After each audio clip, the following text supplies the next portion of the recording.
May I just give, you're my kuya, but she's my ate. Yeah. Senator Pia. Mr. President, I also will not interpolate or make my own privileged speech today as requested by the Senate President. I reserve my right to make the proper interventions at the time that the Senate President and our other colleagues agree upon. But I just want to make this quick statement. Parang walang nangyari. Yan po ang statement ng ating butihing Senadora Risa Hontiveros. Siguro po para sa inyong mga wala dito. Pero para sa amin na nandito, napakaraming nangyari. Takot na takot po ako na kailangan ko na magpaalam sa mga anak ko. At yung staff ko, 2 pintuan ang pagitan ko sa putukan. Yung staff ko na si Claire, na 20 years na sa akin, nandun siya sa labas. Siya sa 12-year-old son. Kinuwento niya sa akin late na tumatakbo siya, hindi niya alam kung saan siya pupunta. Kaya para sabihin niyo na walang nangyari. Napakasakit para sa aming lahat na nandito. And as I said, 2 pintuan ang nagpo-protect sa akin sa putukan. Pero yung media, yung Senate staff, yung hindi naman makauwi dahil sila ang security, sila ang elevator women and boys natin, nandoon po sila. So dear colleagues, napakarami nang nangyari. And one more thing, wala ho akong sinisisi. Pero nung pagkatapos ng lahat, pagtingin ko ng group natin, yung dating majority group, walang ni isa sa inyong nangamusta sa amin.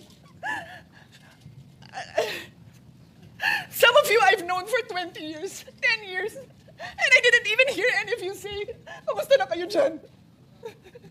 Napakasakit na sa akin. Sobrang sakit. So yun lang ang masasabi ko. Yes, I am very ready to share my story, to ask questions. Pero kung wala ho kayo dito, huwag niyong questionin yung mga nangyari sa mga nandito. Dahil nandito kami, kasama ng staff namin, Senate staff.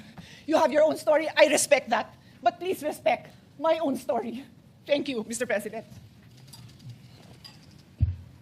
Minority Leader. Mr. President, yes, of course, we sympathize with the manifestation made by Senator Pia Cayetano. But my position is merely to give a suggestion for your consideration and for the consideration of our colleagues. I think this particular issue, once culminated, should be referred to the Committee of the Whole.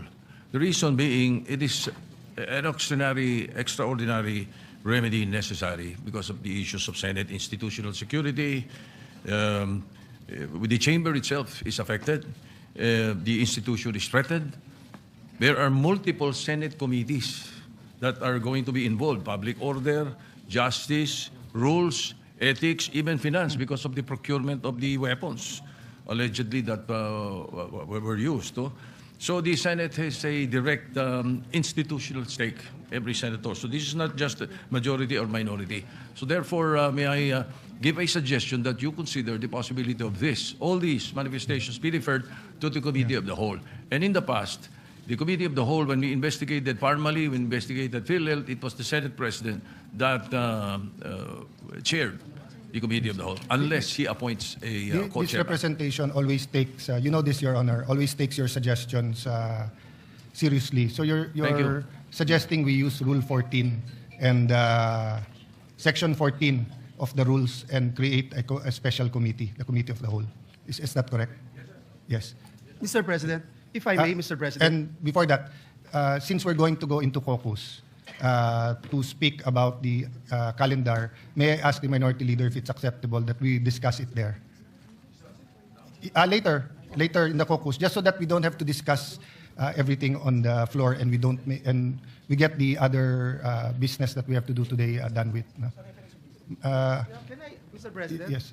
Mr. Majority President, Leader. I'm sorry, Mr. President, but just to put on record, there are a lot of senators who wanted to speak and reserve their On right this issue. on this particular issue. Put it on record so that we yes, can we have amend it. Senator Mark Villar, Senator Camille Villar, Senator Jingoy Estrada, Senator Robin Hood Padilla, Senator Bongo, Senator Lauren Legarda, Senator Win Gatchalian, and even this representation, Mr. President. So, if I may, Mr. President, and with the indulgence of our colleagues, I think we already made that decision that on Monday, we can talk about this, Mr. President, and of course, entertain the idea being raised by our minority leader. So with that, Mr. President, may I just move that we proceed with the reference of business so that the resolutions...